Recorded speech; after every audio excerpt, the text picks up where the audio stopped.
O Código Cósmico, Zecharia Sitchin, 2003. Capítulo 3, Gerações Divinas. O zodíaco de 12 partes e sua antiguidade geraram dois enigmas. Quem o originou e por que estava o círculo celestial dividido em 12 partes?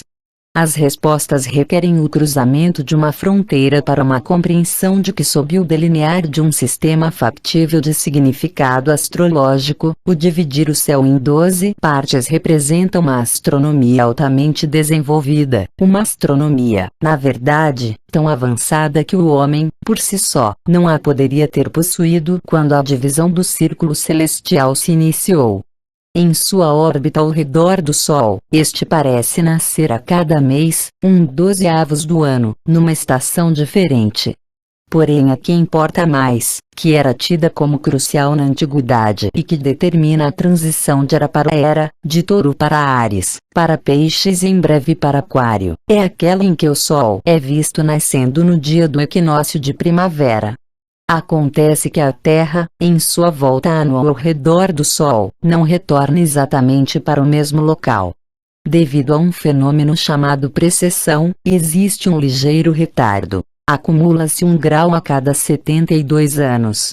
O retardo, presumindo que cada um dos segmentos seja igual, de 30 graus cada, requer dessa forma 2160 anos, 72 por 30 graus, para executar um giro do nascer do Sol no dia do equinócio contra o fundo estrelado de uma constelação, Touro, por exemplo, para aquela imediatamente anterior, Áries. Nesse caso, enquanto a Terra gira ao redor do Sol num movimento anti-horário, o retardo causa um recuo para trás do dia do equinócio.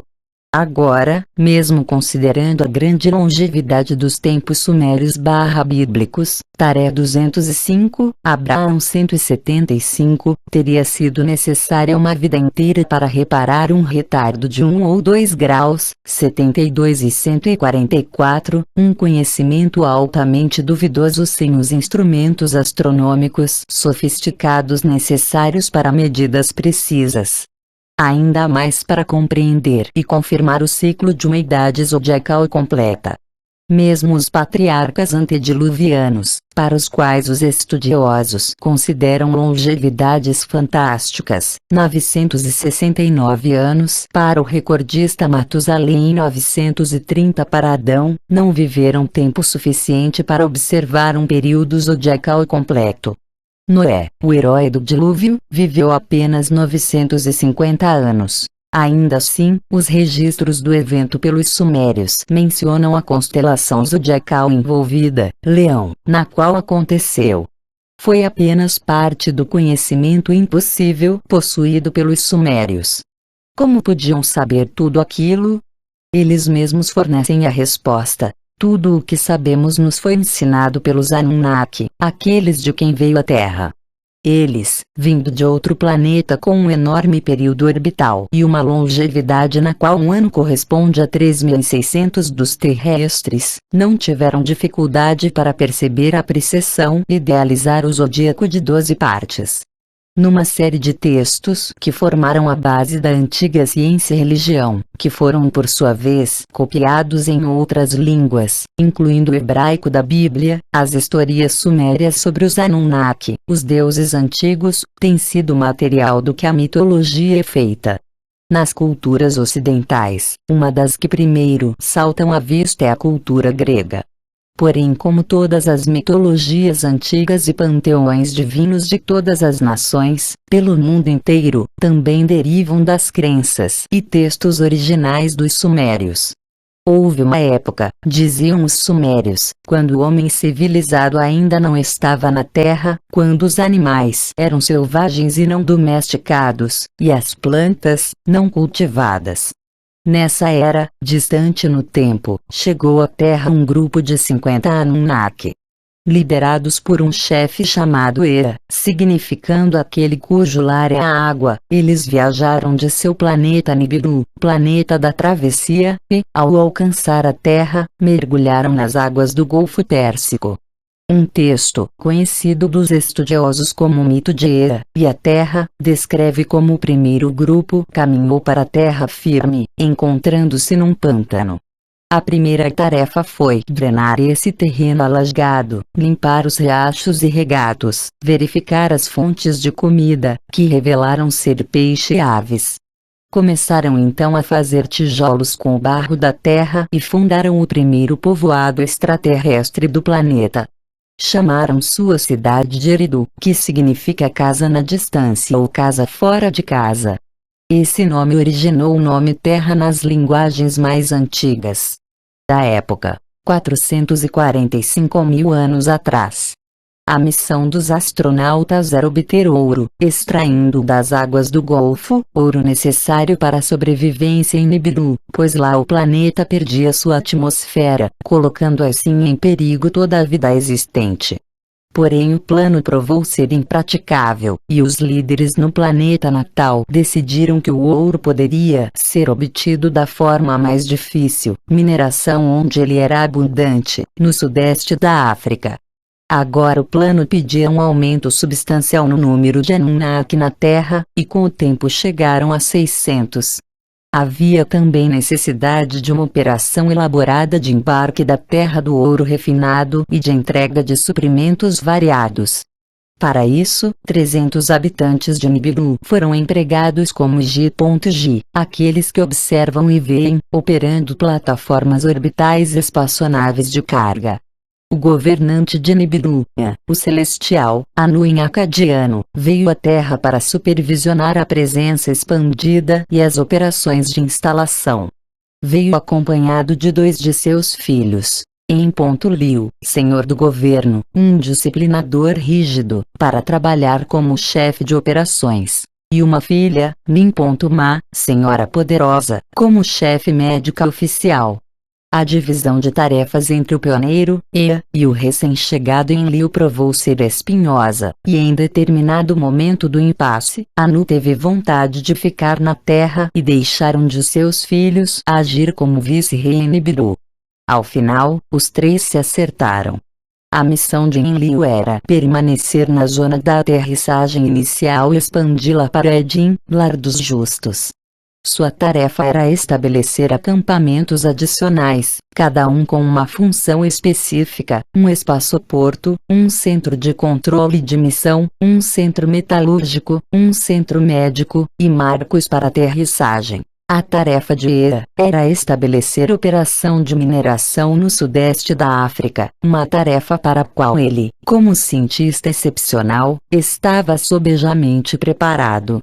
O fato de a tarefa estar à altura de sua competência não significava que Ea gostasse dela, pois o mantinha longe dos outros. Como compensação da transferência, ele recebeu o nome e título de Enki, Senhor da Terra. Enlil pode ter pensado que se tratava apenas de um título simbólico. Enki, porém, levou-o a sério. Embora ambos fossem filhos de Anu, eram apenas meios-irmãos. Enki era o primogênito e normalmente teria sucedido a seu pai no trono. Porém Enlil era filho de Anu com uma meia-irmã deste. Segundo as regras de sucessão em Nibiru, aquilo tornava Enlil o herdeiro real, mesmo que não fosse primogênito. Agora, os 2 irmãos encontravam-se em outro planeta, enfrentando um conflito em potencial. Se a missão na Terra se tornasse prolongada, talvez até a fundação de uma colônia permanente de outro planeta, quem seria a autoridade suprema, o Senhor da Terra ou o Senhor do Governo? A questão tornou-se um problema agudo para Enki em virtude da presença na Terra de seu filho Marduk, assim como o filho de Enlil, Ninurta. Enquanto o filho de Enki nascera da união com sua consorte oficial, Ninurta nascera da união de Enlil, em Nibiru, com a meia-irmã Ninma, quando ambos eram solteiros. Enlil casou com Enlil na Terra e Ninma jamais se casou. Esse fato dava a Ninurta precedência sobre Marduk na linha de sucessão. Mulherengo incorrigível, Enki resolveu remediar a situação fazendo sexo também com sua meia-irmã, esperando ter com ela um filho. Em vez disso, essa união produziu uma mulher. Sem se dar por vencido, Enki não perdeu tempo em dormir com a filha, assim que ela atingiu idade suficiente. Porém ela também deu à luz uma mulher. Ninma precisou imobilizar Enki temporariamente para que ele pusesse fim às suas escapadas conjugais. Embora não conseguisse obter um filho de sua meia-irmã, Enki não tinha falta de outros filhos homens. Além de Marduk, filho do Monte Puro, que também viera de Nibiru, havia os irmãos Nergal, grande observador, Gibil, ele do fogo, Ninagal, príncipe das grandes águas, e Dumuzi, filho que é vida.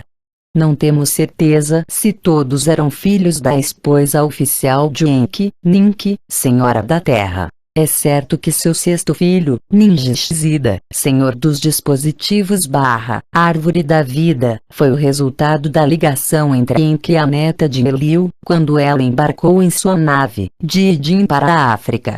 Um tablete de argila representa Enki com seus filhos. Uma vez casado com sua consorte oficial, uma jovem enfermeira que recebeu o nome epíteto de Enlil, Senhora do Comando, Enlil jamais vacilou em sua fidelidade por ela.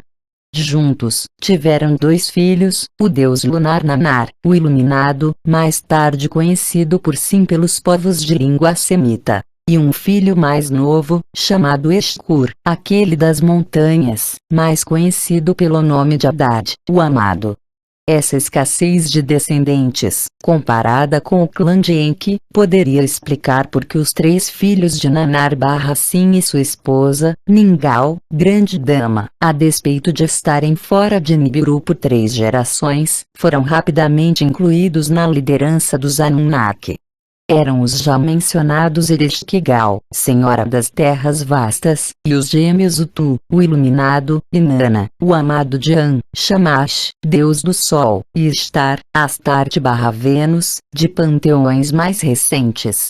No auge de sua presença na Terra, os Anunnaki totalizavam 600, e os textos mencionavam um bocado deles, indicando suas atividades em cerca de metade dos casos. O primeiro texto se refere ao Amerissar de Enki, com os nomes de seus oficiais e as tarefas designadas a eles. Os governadores de cada um dos agrupamentos estabelecidos pelos Anunnaki era mencionado, assim como os 10 governantes antediluvianos. As mulheres nascidas das escapadas de Enki foram localizadas, assim como os maridos que lhes foram designados. Foram também lembrados os camareiros e os emissários dos deuses principais, assim como as divindades femininas e masculinas encarregadas de atividades específicas, por exemplo, Ninkashi, encarregado da produção de cerveja. Ao contrário da total ausência de genealogia para Javé, o deus bíblico, os deuses Anunnaki eram conhecedores de genealogias e das mudanças de gerações que existiam, como parte da sabedoria secreta das listas de deuses nos templos, nos quais os deuses Anunnaki eram listados por ordem genealógica de gerações. Algumas dessas listas descobertas mencionam nada menos do que 23 casais divinos, que eram precursores de Anu, também de Enlil, e Enki, em Nibiru. Algumas listas simplesmente mencionavam os nomes dos deuses Anunnaki em ordem de sucessão cronológica. Outras assinalavam cuidadosamente o nome divino ao lado do nome dos pais divinos, pois era a mãe quem determinava a regra de sucessão entre os Anunnaki. Acima de todos havia sempre um círculo de 12 grandes deuses, numa prévia do que seriam os 12 olímpicos do panteão grego. Começando com os deuses antigos, depois mudando com os tempos e as gerações, a composição do círculo dos 12 variou, porém sempre permaneceu o número 12. Quando alguém saía, outro tomava seu lugar instantaneamente. Quando alguém era promovido, outro precisava ser rebaixado. Os sumérios representavam seus deuses usando chapéus providos de chifres. Temos sugerido que o número de pares de chifres refletia a posição relativa na classificação geral das divindades.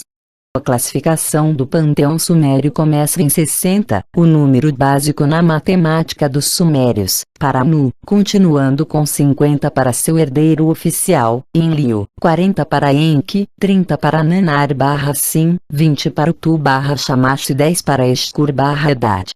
As mulheres assumiam a classificação 55, 45, 35 e 25, para as esposas Antu, Ninliu, Ninkin Ningao, depois 15 para a solteira Nin mais 5 para Inanna/Ustar. Esta última, refletindo a mudança de gerações, atinge depois a classificação 15 e Ninma cai para 5.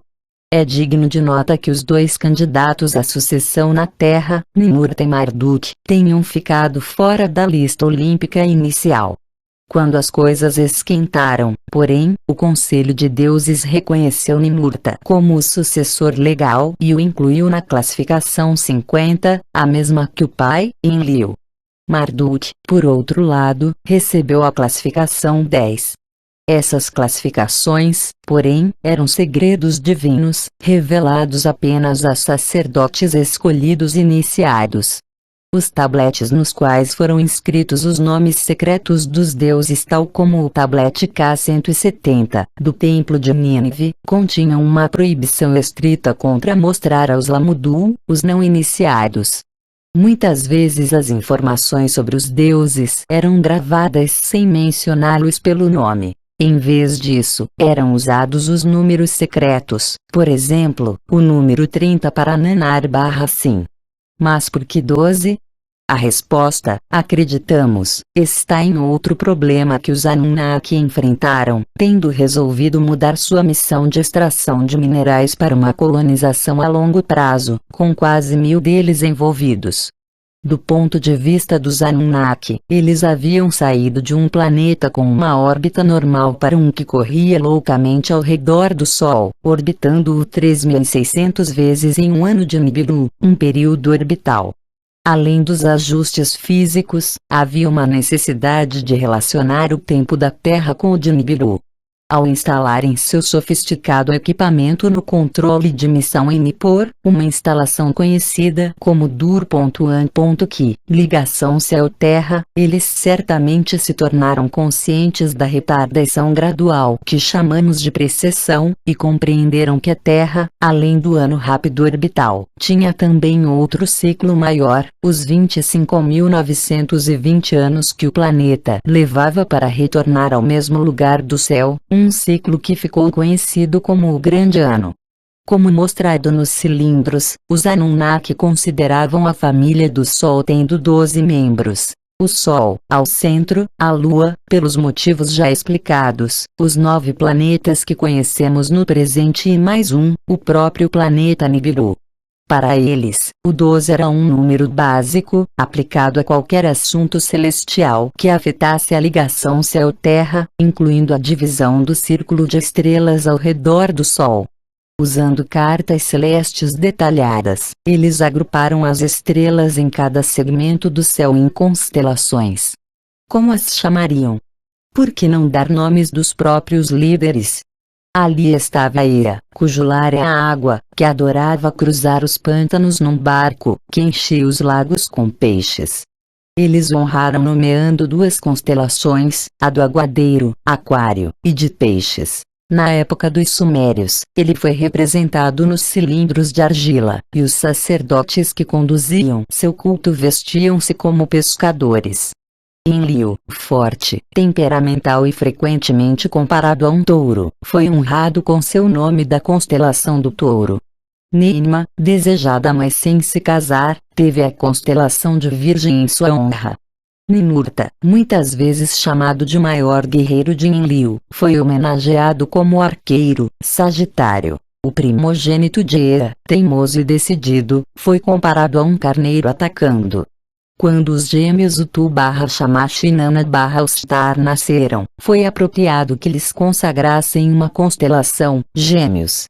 Em reconhecimento dos papéis de Enlil e Utu nas atividades espaciais dos Anunnaki, os sacerdotes enlilitas vestiam-se como homens águia. À medida que os papéis hierárquicos se alteravam e uma segunda e uma terceira geração de Anunnaki chegavam à Terra, as 12 constelações do zodíaco foram designadas aos novos colonizadores. Não foram os homens, mas deuses, que idealizaram o zodíaco. E o número, não importam as relações, sempre totalizava 12. Depois de 40 repetições órbitas de Nibiru, desde a primeira chegada, os Anunnaki designados para as minas de ouro se amotinaram. Um texto chamado Atrasis descreve os eventos que precederam o motim, a própria revolta e as consequências. A mais importante consequência foi a criação de Adão. O texto narra como a humanidade foi desenvolvida. Encorajado por Enki, o motim foi dirigido a princípio contra Enlil e seu filho Nimurta, o senhor que completa a fundação. Enlil exigiu que os amotinados recebessem pena máxima. Enki descreve a impossibilidade de continuar a árdua tarefa. Anu estava a seu lado. Porém o ouro ainda era necessário para a sobrevivência. Como poderia ser obtido? No momento do impasse, Enki forneceu aos Anunnaki a sua surpreendente sugestão: vamos criar um trabalhador primitivo que seja capaz de fazer o trabalho. Disse ele. Quando surpreso o Conselho dos Deuses perguntou como poderiam criar um novo ser, Enki explicou que o ser que ele considerava já existia, um hominídeo que evoluíra na Terra, mas ainda não atingira o estágio evolucionário dos Anunnaki. Tudo o que temos a fazer, disse ele, é colocar a marca dos deuses nele, alterá-lo geneticamente para que se pareça com os Anunnaki. A discussão e a solução sugeridas são equadas na Bíblia. E Elohim disse: façamos o homem à nossa imagem e à nossa semelhança, um ser que pareceria um Anunnaki tanto fisicamente quanto mentalmente. Esse ser prometeu Enki será encarregado do serviço dos deuses, que poderão descansar. Tentados com o alívio da árdua tarefa, os deuses concordaram. Vários textos sumérios descrevem como, com a ajuda de Ninma, e depois de muitas experiências e erros, um Lulu, um misturado, foi criado. Satisfeita por haver criado um modelo perfeito, Ninma ergueu-se e gritou: minhas mãos fizeram isso. Ela considerou o momento um evento importante. Nós também, pois, na representação do momento por um artista sumério num cilindro de argila, nos mostram o instante mais importante na história da humanidade, o instante em que nós, Homo sapiens, surgimos na Terra. Usando a bem-sucedida combinação genética, o lento processo de fabricar duplicatas, um processo que agora chamamos de clonagem, havia começado. A reprodução, envolvendo a necessidade de que as mulheres Anunnaki servissem como deusas do nascimento, clonou o trabalhador primitivo em grupos de 7 machos e 7 fêmeas. A Bíblia, capítulos 1 e 5, nos relata: e um dia Elohim criou Adão, a imagem de Elohim ele o fez. Macho e fêmea ele os criou.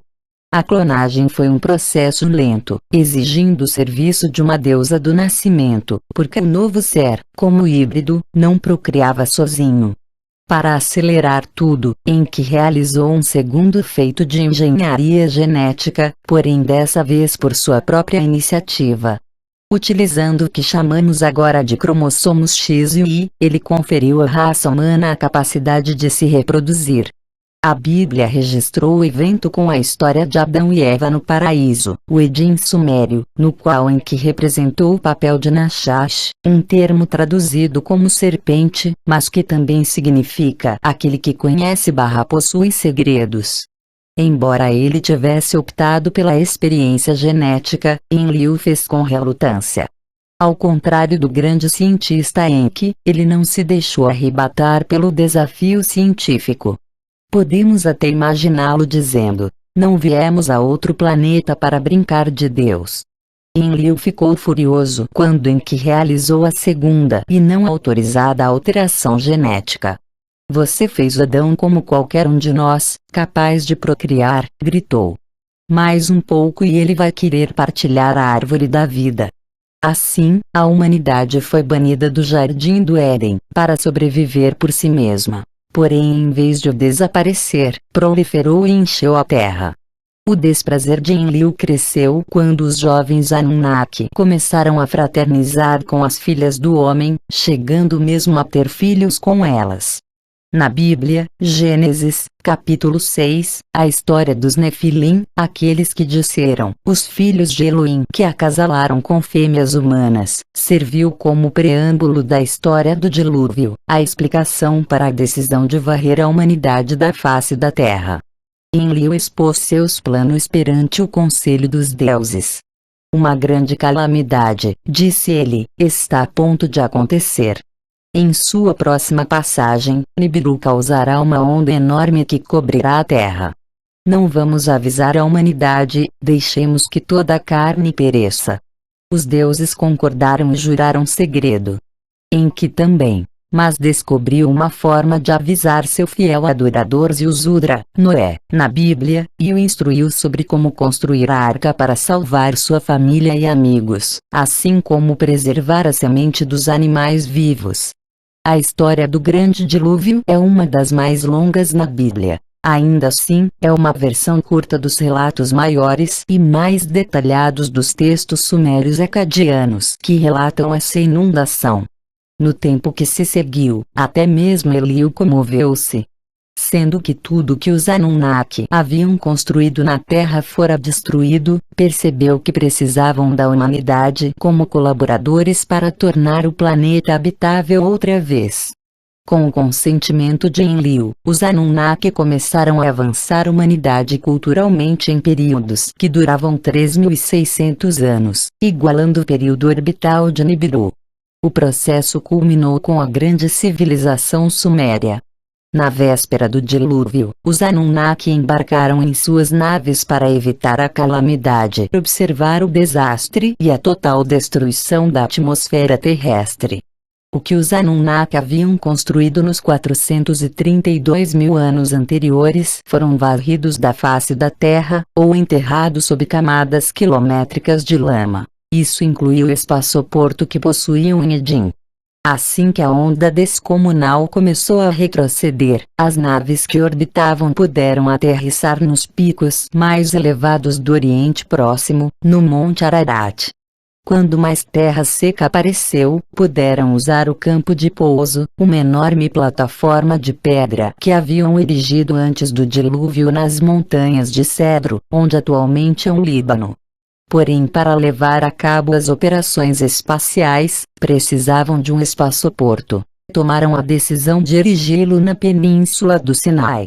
O corredor de aterrissagem foi incorporado. Um novo centro de controle da missão foi escolhido, para substituir o que existira na Nippur antediluviana. 2 picos artificiais foram construídos para determinar o término do corredor de aterrissagem, as 2 grandes pirâmides de Gizé, ainda existentes no Egito.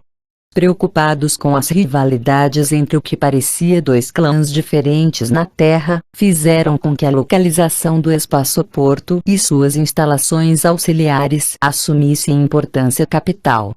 Para minimizar os atritos, as divisões de domínio entre Enlil no Edim e de Enki em Abzu foram formalizadas, ficando o primeiro e seus descendentes com o domínio sobre a Ásia e parte da Europa, enquanto o último ficava com o continente africano. Isso significava que a pista de aterrissagem antediluviana e o novo centro de controle de missão ficavam no território de Enlil, e as grandes pirâmides com seus intrincados sistemas de direcionamento permaneciam nas mãos de Enki. Portanto, foi decidido que o centro de controle de missão fosse erigido na península do Sinai, sob controle neutro de Ninma. Para marcar o evento, ela recebeu o epíteto de Ninharsar, Senhora dos Picos. Nossa sugestão de que os deuses do Egito nada mais eram do que Enki e seu clã pode parecer inusitada à primeira vista. Não eram seus nomes, para começar, diferentes. O grande deus antigo dos egípcios, por exemplo, era chamado de Ptah, o que desenvolve. Porém esse era também o epíteto sumério de Enki, no Dimud, o que faz coisas artísticas. Era o conhecedor de segredos, a serpente divina, em ambos os panteões, lembrando seu epíteto cujo lar é a água, nosso aquário. No panteão egípcio, a Senhora do Sinai era Ator, cognominada Vaca em sua velhice. Assim também Ninharsag era apelidada na Suméria à medida que envelhecia. O filho principal de Enki no Egito foi Ra, o Puro, estabelecendo um paralelo com Marduk, filho do Monte Puro, na Mesopotâmia. As muitas outras similaridades entre os dois foram explicadas em As Guerras de Deuses e Homens, assim como os motivos para identificar o deus egípcio Thoth, um filho de Ptah, guardião da sabedoria secreta dos deuses, assim como o deus Ningishzida dos textos sumérios. A seu tempo, Ptah-Enki entregou o reino do Egito a seu filho Marduk-Ra. Porém este não gostou. Seu direito de nascença era o de reinar sobre toda a terra, costumava dizer. Isso levou a conflitos com os Enlilitas, que descrevemos como a Guerra das Pirâmides.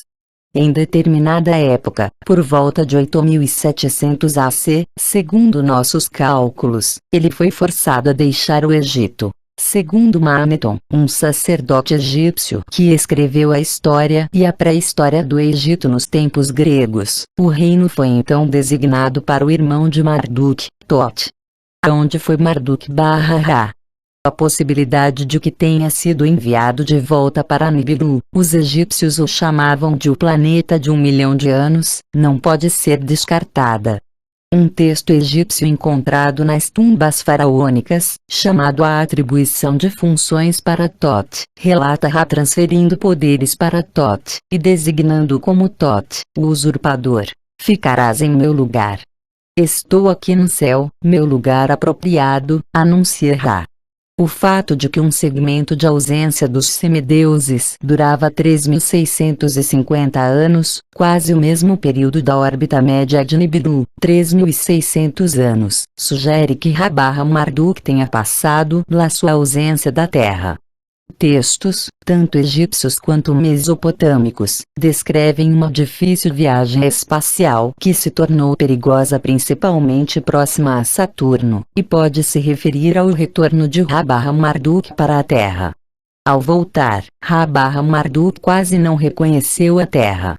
Durante esse período, a civilização suméria desabrochara. Lá, além da expansão dos quartéis generais de Enlil e Enki na forma de templos sagrados cercados por cidades que se agrupavam, Nippur e Dur respectivamente, as cidades dos homens haviam se estabelecido. A nova instituição da realeza fora inaugurada em uma nova cidade, Kish, sob a proteção de Ninurta. Nanar-Sin ganhou domínio sobre um novo centro urbano chamado Ur. Um templo sagrado, construído para a visita de Anu e Antu, foi expandido para tornar-se a cidade de Uruk, a Eresh bíblica, que foi dada de presente a Inanna-Estar. As funções de sacerdote foram formalizadas. Um calendário, o famoso calendário de Nippur, foi introduzido, baseado em sofisticados conhecimentos astronômicos e festivais oficiais. Iniciado em 3760 AC, ainda está em uso como calendário hebreu. Ao seu retorno, Marduk deve ter perguntado a seu pai e ao conselho dos deuses: "E quanto a mim?" Ele reparou num local não muito longe de onde fora o campo de pouso e determinou-se a fazer uma Babeli, portão dos deuses, de onde se derivou o nome posterior de Babilônia. Seria uma expressão real e um símbolo de sua supremacia. O que se seguiu é lembrado na Bíblia como o incidente da Torre de Babel. Ocorreu no lugar chamado Shinar, o nome bíblico para Suméria. Lá, os seguidores do deus da Babilônia começaram a construir uma torre cujo topo alcançasse os céus, hoje em dia chamaríamos de plataforma de lançamento. "Vamos fazer Anshem", disseram, não um nome, como geralmente é traduzida a palavra, mas o significado original da palavra Mu, um objeto em forma de foguete. Na época, pelos nossos cálculos, era 3450 AC. Ao descer dos céus, o líder dos Elohim ordenou que a torre fosse destruída. Tanto a versão bíblica quanto a mesopotâmica relatam que, no período que se seguiu a esse evento, os Elohim resolveram confundir a linguagem da humanidade para prevenir que ela agisse de comum acordo. Até então, na Terra havia uma mesma língua e um só modo de falar. Gênesis 11, 1. Até então, realmente, só existia uma civilização, a da Suméria, com uma linguagem simples e uma forma de escrita. No período que se seguiu ao incidente na Babilônia, uma segunda civilização, a nilótica, Egito e Núbia, estabeleceu-se, com sua própria linguagem escrita. E vários séculos mais tarde, a terceira civilização, a do Vale do Indo, iniciou-se com sua própria linguagem escrita, ainda não decifrada. Assim, a humanidade ficou restrita a 3 regiões. A quarta região permaneceu sob o domínio dos deuses. A península do Sinai, onde se localizava o espaçoporto. Desafiado na Mesopotâmia, Ra-Marduk retornou ao Egito, para reassumir sua supremacia lá, como grande deus da civilização que emergia. A época foi 3100 AC. Houve, naturalmente, um pequeno problema com Tot, a divindade reinante no Egito e na Núbia, enquanto Ra-Marduk estava fora. Sem a menor cerimônia, ele foi mandado embora. Em Os Reinos Perdidos, sugerimos que ele tivesse levado um grupo de seguidores africanos para a América Central, tornando-se Quetzalcoatl, o deus serpente com asas. O primeiro calendário instituído por ele na América Central, o calendário da longa contagem, inicia-se no ano 3113 AC. Foi essa, acreditamos, a data exata da chegada de Tot/Quetzalcoatl ao Novo Mundo. Ainda ressentido por seu fracasso na Mesopotâmia, o amargurado Marduk voltou-se para outros objetivos. Durante sua ausência, formara-se um Romeu e Julieta divino, seu irmão Dumuzi e Inanna/Estar, a neta de Enlil, e estava a ponto de resultar em casamento. A união era um anátema para Ra-Marduk. Ele ficara especialmente preocupado com as esperanças de Inanna tornar-se senhora do Egito por meio do casamento. Quando os emissários de Marduk tentaram capturar Dumuzi, ele acidentalmente morreu ao tentar escapar. A culpa por sua morte foi atribuída a Marduk. Foram descobertos textos em várias formas e versões narrando os detalhes do julgamento de Marduk e seu castigo. Ser enterrado vivo na Grande Pirâmide, que foi selada de modo a criar uma prisão divina. Tendo apenas ar para respirar, mas sem comida ou água, Marduk foi sentenciado a morrer na tumba colossal. Porém sua esposa e sua mãe apelaram com sucesso para que Anu comutasse a pena de morte para exílio. Usando os planos originais de construção, um túnel de escape foi cavado e penetrou através dos orifícios de ventilação. A volta de Marduk da morte certa e sua saída da tumba eram aspectos da visão nos textos, chamada pelos últimos tradutores de morte e ressurreição do Senhor. Foram precursores do Novo Testamento, no tocante à morte e ressurreição de Jesus sentenciado ao exílio. Ra-Marduk tornou-se Amon-Ra, o Deus invisível. Dessa vez, porém, ele percorreu a terra. Num texto autobiográfico no qual o retorno foi profetizado, Marduk descreve suas andanças. Sou o divino Marduk, um grande Deus. Fui afastado por meus pecados. Fui para as montanhas, em muitas terras tenho sido um andarilho. De onde o sol se ergue, até onde ele se põe. Onde quer que ele andasse, perguntava aos deuses do destino, até quando? A resposta com relação ao seu destino veio dos céus. A idade do touro, zodiacalmente pertencente a Enlil e seu clã, estavam terminando. A aurora do primeiro dia em que o sol se levantaria na primavera da Mesopotâmia, na constelação zodiacal de Áries, a constelação dele. O ciclo celestial do destino favorecia a supremacia de Marduk. Nem todos concordavam. Seriam apenas cálculos, ou se tratava de um fenômeno observável. Marduk não podia importar-se menos. Lançou uma marcha contra a Mesopotâmia enquanto os seguidores organizados de seu filho, Nabu, invadiam o Sinai para tomar o espaçoporto.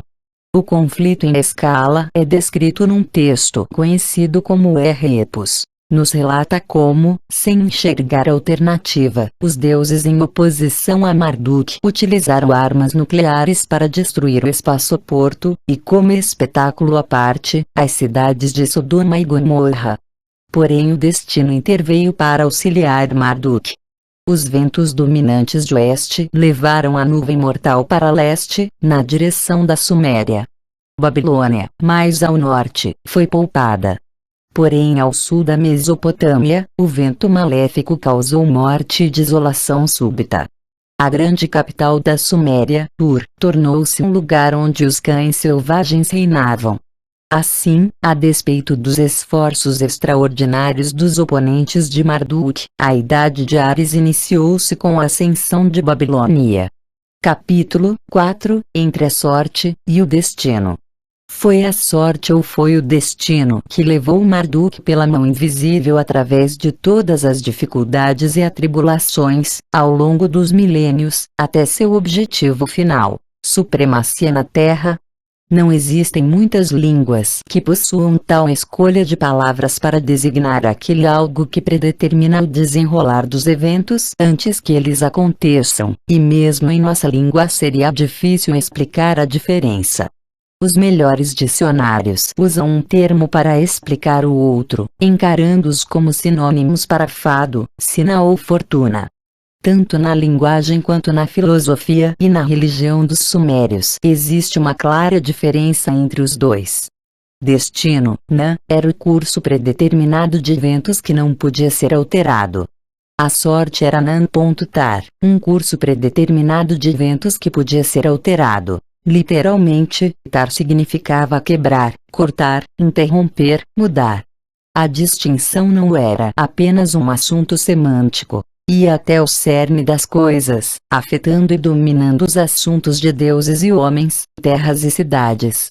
Era algo que estava para acontecer, ou mesmo que já acontecera, um destino, o desfecho, e, se quiserem, os eventos aos quais aquele aspecto conduzia, era inalterável. Ou então se tratava da combinação de eventos aleatórios, ou decisões intencionais, ou ascensões e quedas temporárias que poderiam ou não ser fatais, que outro evento ou sorte, uma oração ou mudança do estilo de vida poderiam levar a um diferente resultado final.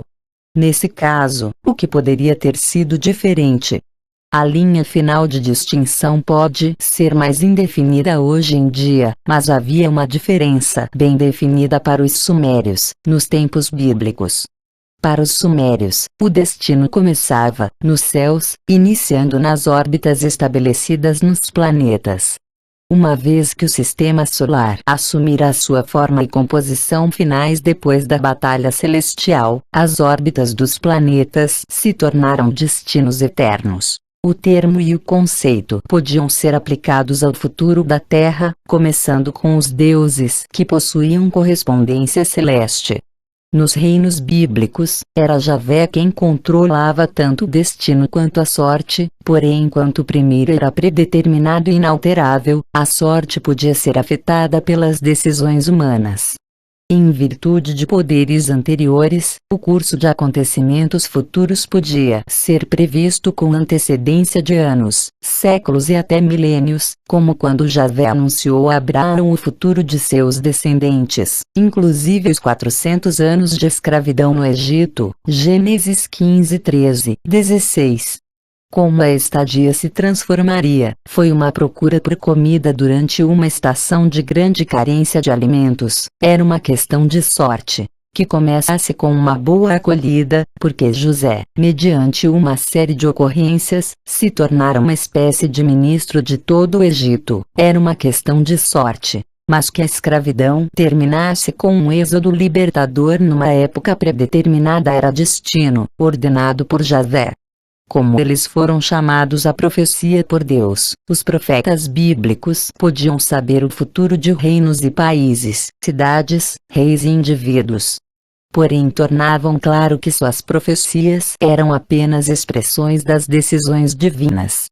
Assim falou Javé, o Senhor dos Exércitos, era uma forma comum de falar do profeta Jeremias como introdução sobre o futuro dos países e dos governantes. Assim falou o Senhor Javé, dizia o profeta Amós.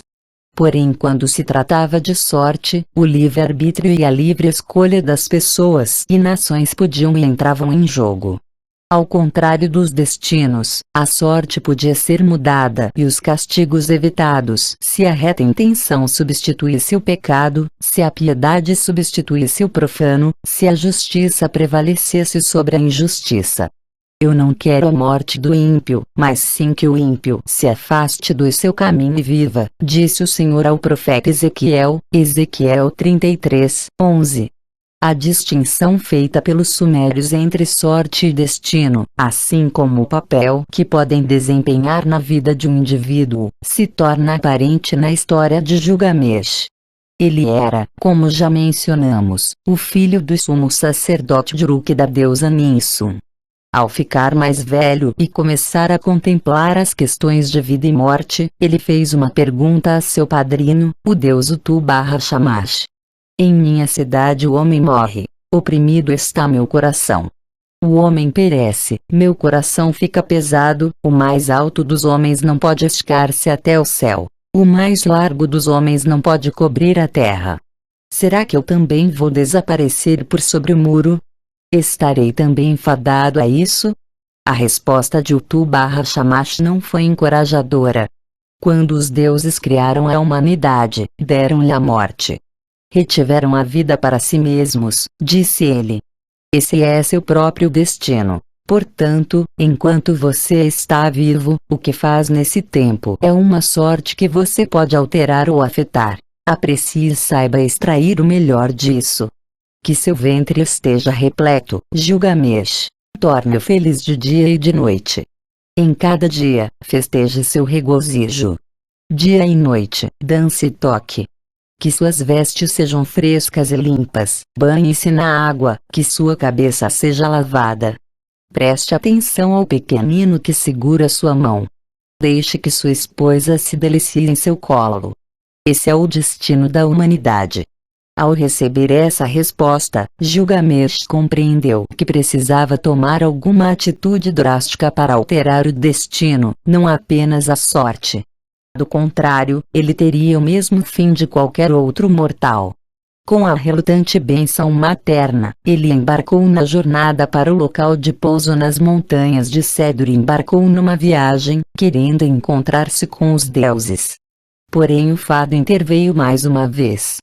Primeiro na forma de Uvava, o guardião robótico da floresta de cedros, depois na luxúria de Inanna/Ishtar pelo rei, e na luta que resultou na morte do touro dos céus. O papel do destino, Nantar, foi reconhecido e considerado por Gilgamesh e seu companheiro Enkidu naquela época, mesmo depois de ter matado Uvava.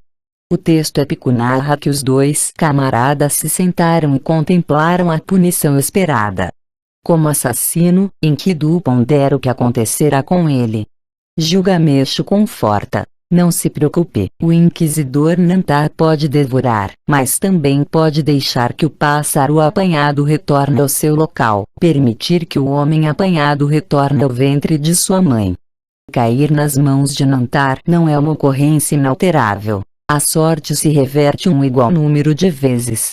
Recusando-se a desistir, Gilgamesh embarca numa segunda jornada, dessa vez ao espaçoporto na península do Sinai. Suas atribulações e aventuras no caminho foram incontáveis, e no entanto ele perseverou.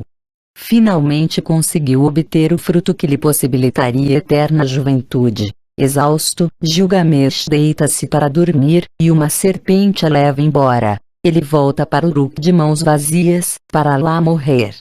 Uma série de perguntas do tipo, e se? Vem com naturalidade à mente. E se as coisas tivessem ocorrido de forma diferente nas montanhas de Cedro, Gilgamesh teria sido bem-sucedido em subir aos céus e juntar-se aos deuses em seu planeta. E se ele não tivesse adormecido, e continuasse com a planta da eterna juventude? Um texto sumério, que recebeu dos estudiosos o nome de A Morte de Gilgamesh, é que fornece a resposta. O final, explicam eles, estava predeterminado. Não havia nenhuma forma de Gilgamesh tomar o destino em suas próprias mãos e alterá-lo. O texto traz esta conclusão, referindo-se a um sonho premonitório de Gilgamesh que contém uma previsão sobre seu final. Aqui está o que dizia. Ó Gilgamesh, este é o significado do sonho. O grande deus Enlil, pai dos deuses, decretou seu destino. Seu destino para ser rei ele determinou. Para a vida eterna ele não estava destinado. A sorte de Gilgamesh foi atropelada pelo destino. Ele estava destinado a ser rei, não estava destinado à vida eterna. Assim, ele é descrito morrendo. Ele, que tinha os músculos firmes, jaz incapaz de levantar. Ele, que subia montanhas, está deitado, não se ergue. Na cama de Nantar ele jaz, não se ergue. O texto menciona todos os bons acontecimentos que Gilgamesh experimentou: a realeza, vitórias nas batalhas, uma família abençoada, servos fiéis, belas roupas, mas reconhecendo o papel da sorte e do destino, conclui explicando a Gilgamesh: ambos, tanto a luz quanto a escuridão da humanidade foram concedidas a ti. Mas, ao final, como o destino sobrepujou a sorte, Gilgamesh, o filho de Ninsun, jaz morto. A pergunta se, ao final, pode ser expandida de um indivíduo para a humanidade como um todo. Qual teria sido o curso dos eventos na Terra, e em outros lugares do Sistema Solar, se o plano original de Ea para obter ouro das águas do Golfo Pérsico tivesse sido bem-sucedido? Nesse ponto crucial dos eventos, Anu, Enlil e Ea tentaram ao máximo saber quem iria governar Nibiru, quem iria para as minas ao sul da África, e quem ficaria encarregado do Edim em expansão.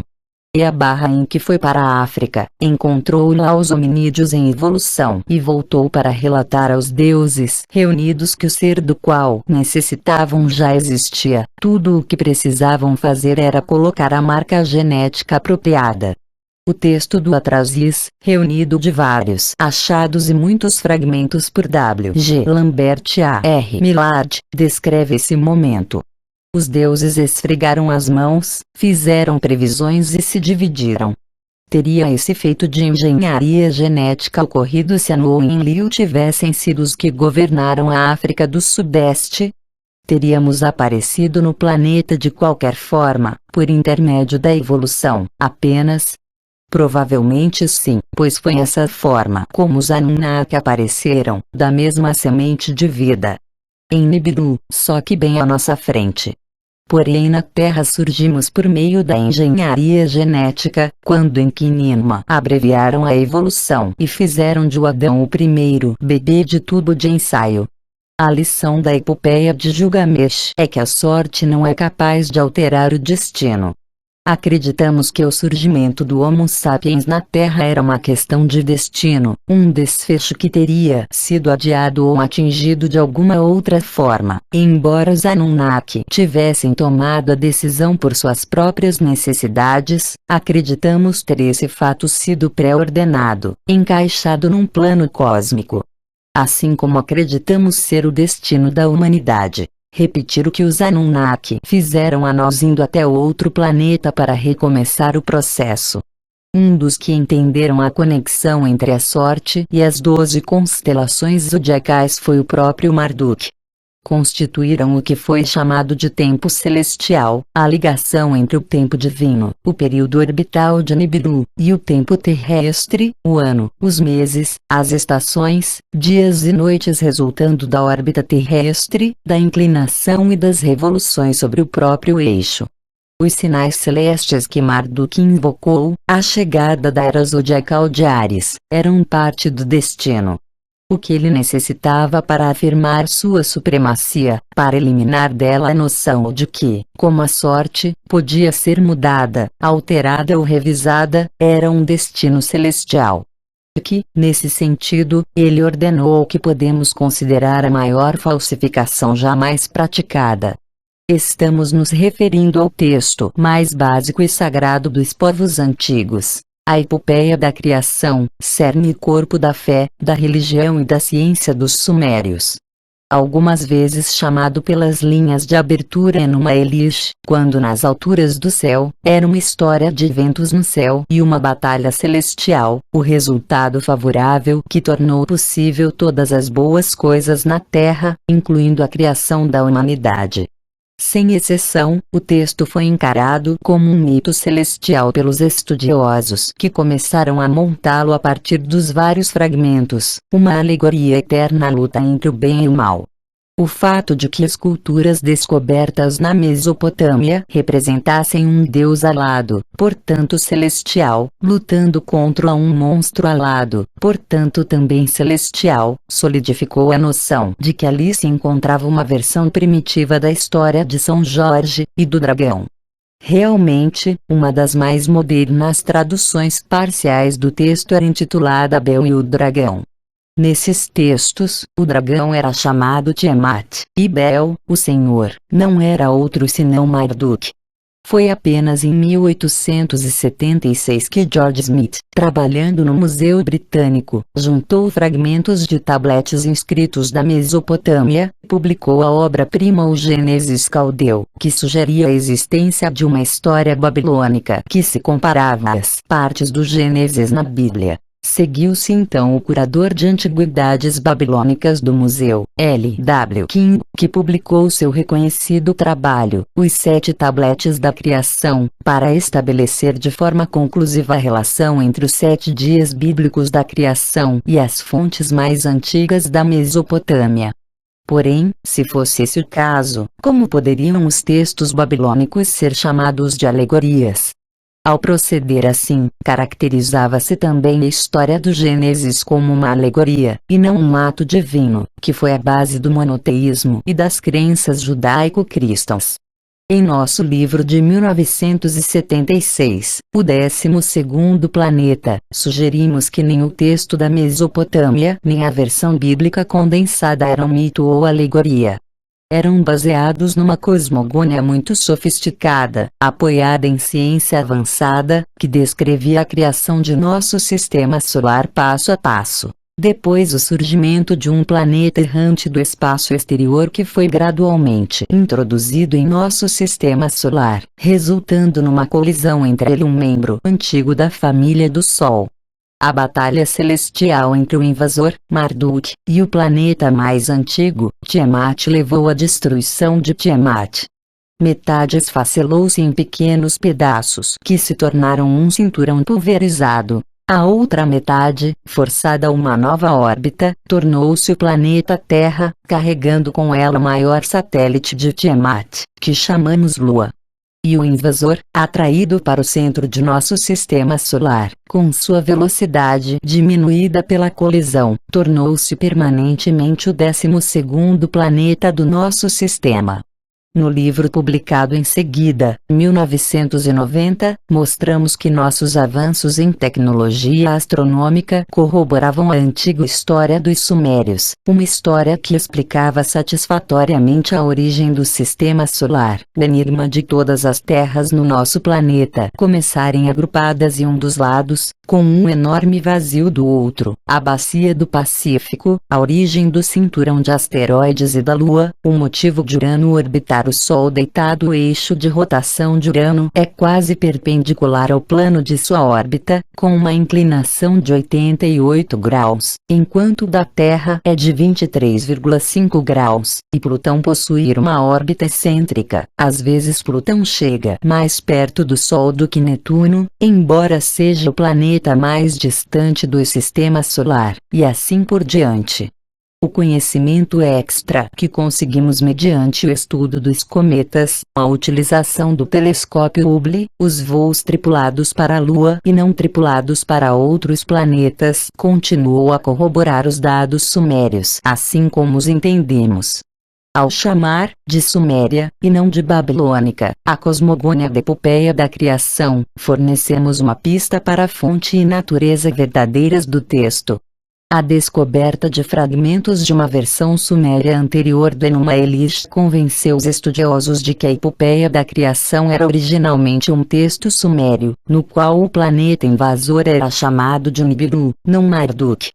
Agora estão convencidos de que a versão existente, babilônica, era uma falsificação deliberada, destinada a fazer crer que Marduk estava na Terra com o Deus celeste/planetário que alterou a forma dos céus, deu ao nosso sistema o formato atual, e, numa figura de linguagem, criou a Terra e tudo o que estava nela.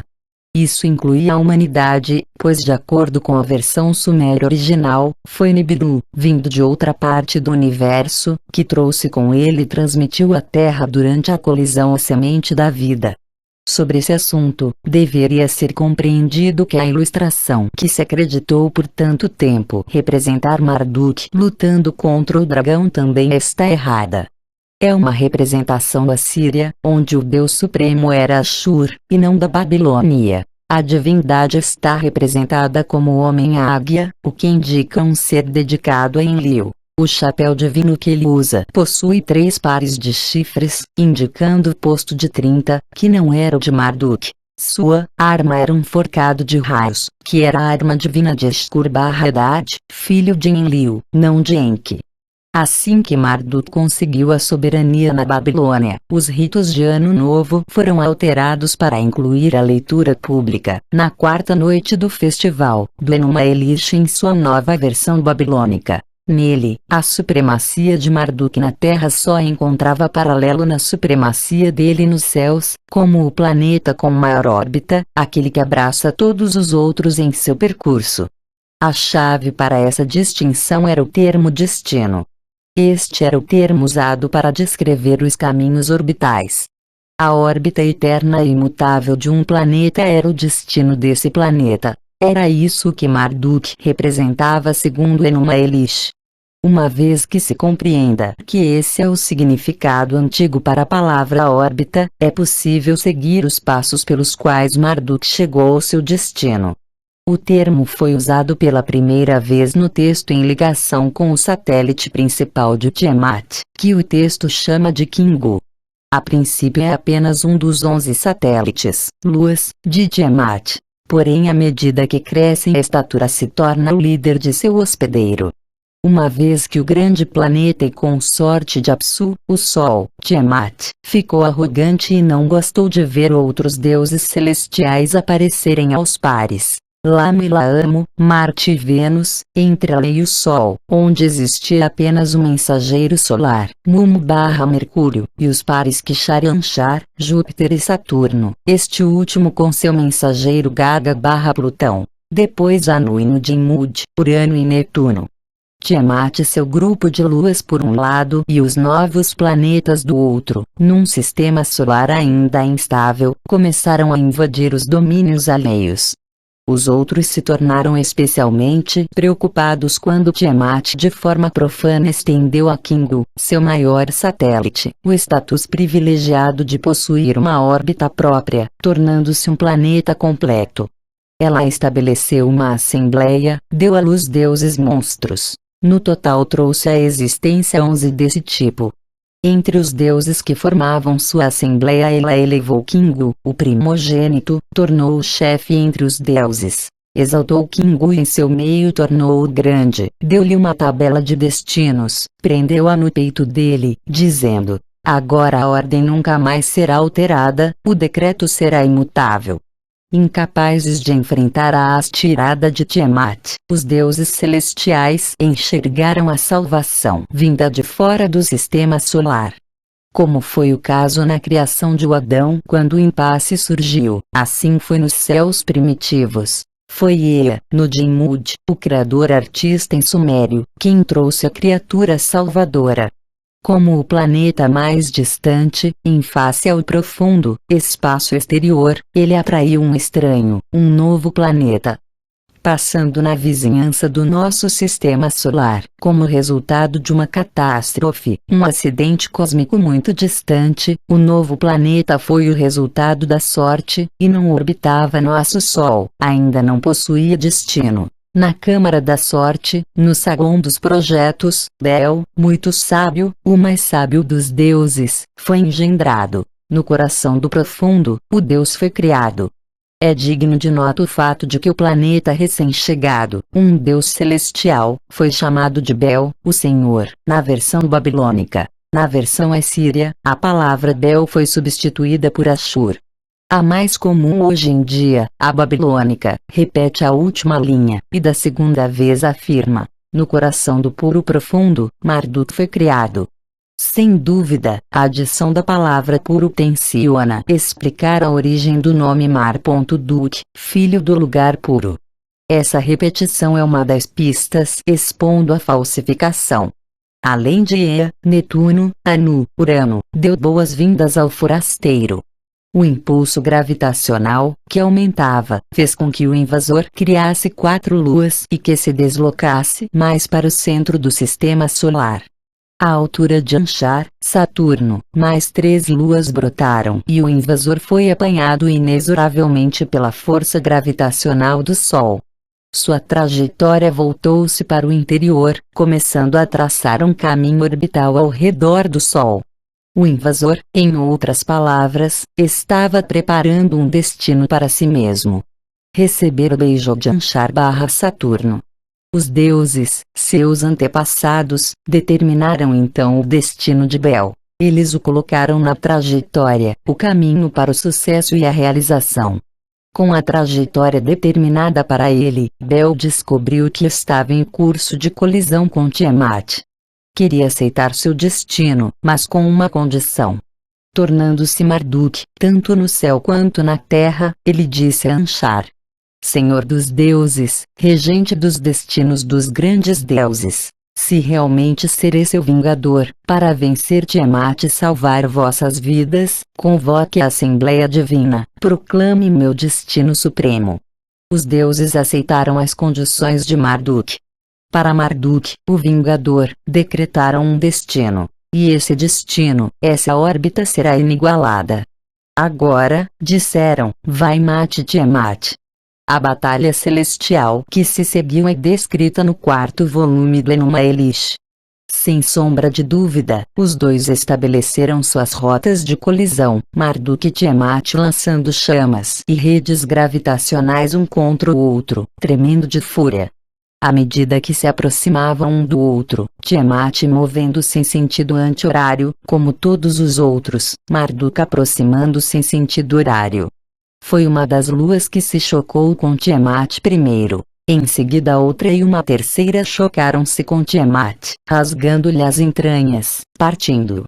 Um raio divino, uma enorme fagulha elétrica, saiu de Marduk para a fissura, e o sopro de vida de Tiamat extinguiu-se. Marduk, intacto, passou, realizou uma órbita e voltou ao local da batalha. Dessa vez ele mesmo atingiu Tiamat, com consequências maiores.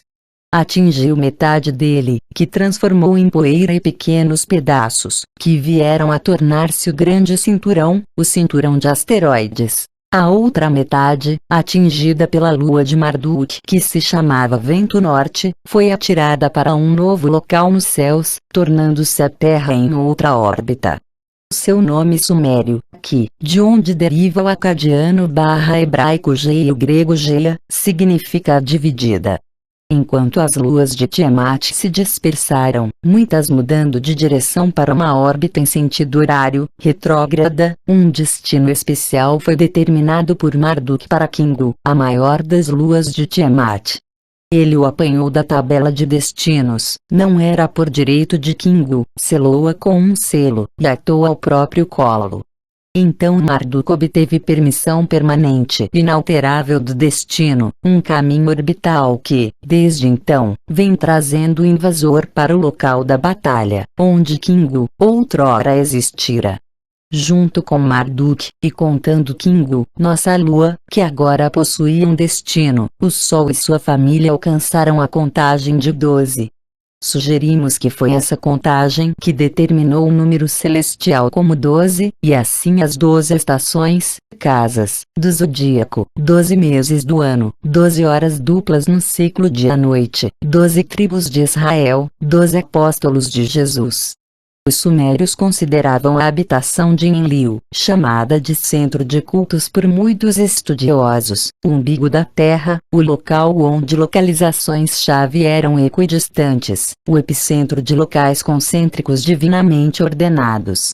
Melhor conhecida por seu nome posterior acadiano/semita, Nippur, o nome sumério era Nibruk, o local da travessia, representando na Terra o local celestial da travessia, o local da batalha celestial ao qual Nibiru retorna a cada 3.600 anos.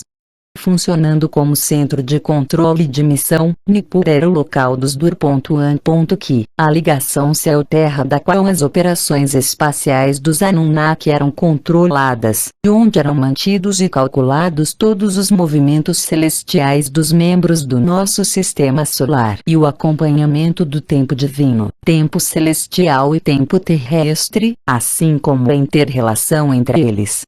Esse acompanhamento do que seriam tratados orbitais eram realizados com a ajuda das tabelas de destinos.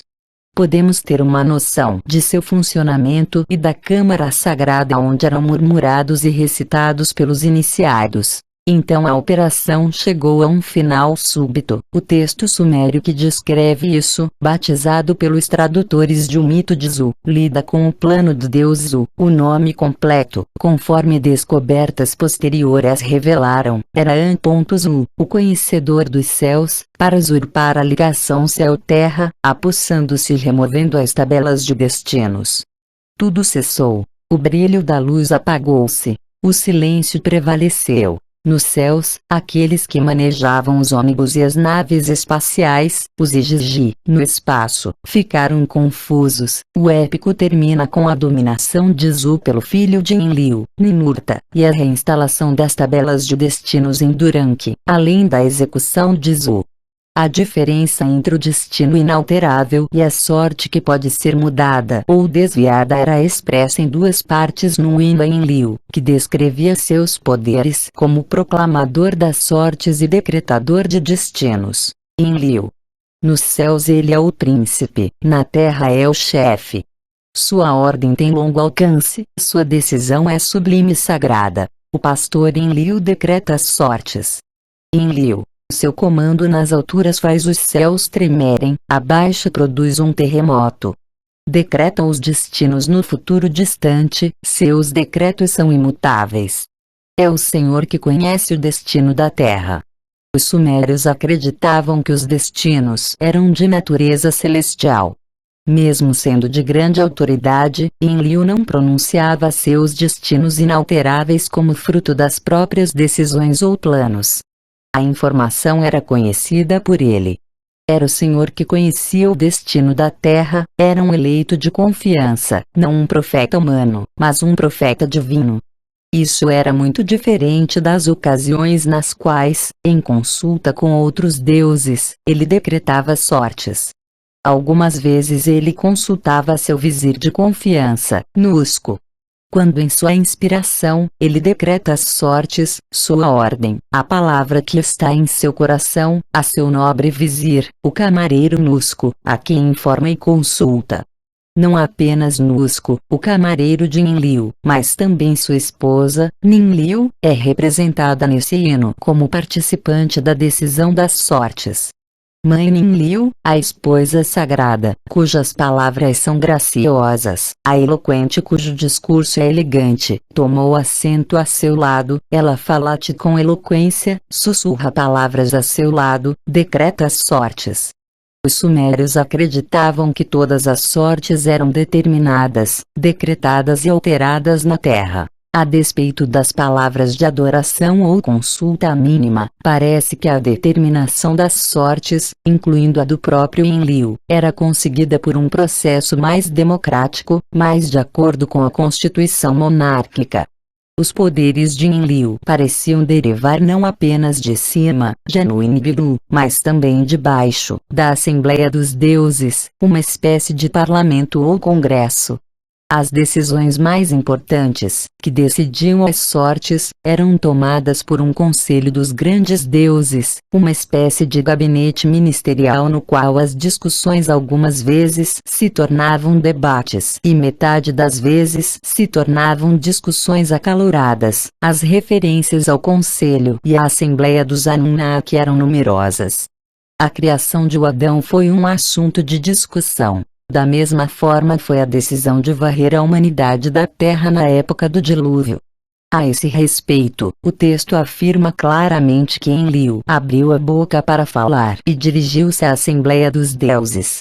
A sugestão de aniquilar a humanidade encontrou oposição por parte de Enki, que tendo falhado para mudar a opinião da Assembleia, ficou desgostoso com sua cadeira na Assembleia dos Deuses.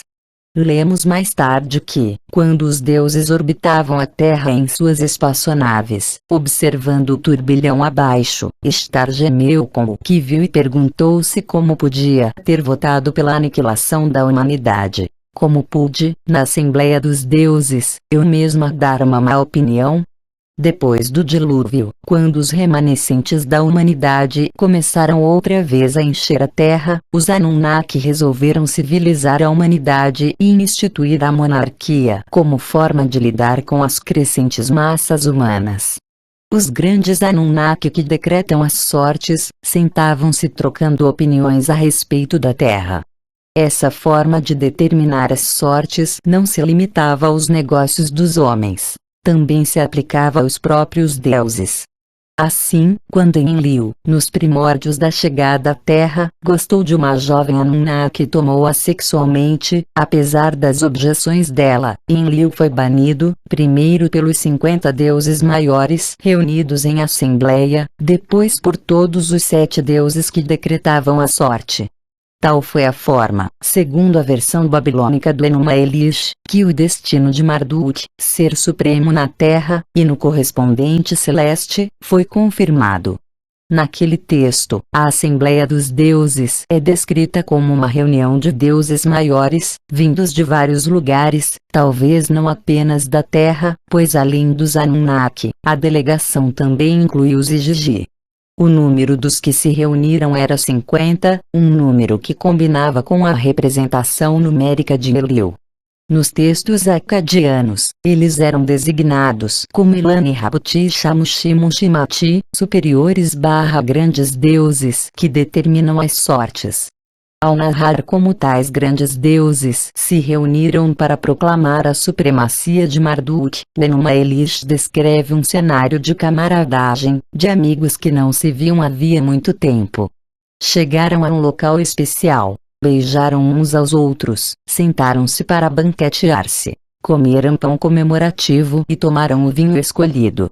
Então o clima de camaradagem tornou-se solene enquanto 7 deuses do destino entraram no saguão da Assembleia e sentaram-se para discutir o assunto a ser tratado. Por motivos inexplicados, Marduk foi testado em seus poderes magnéticos. Mostre-nos, pediram os Anunnaki reunidos, como você pode ordenar destruição, assim como ordenar criação.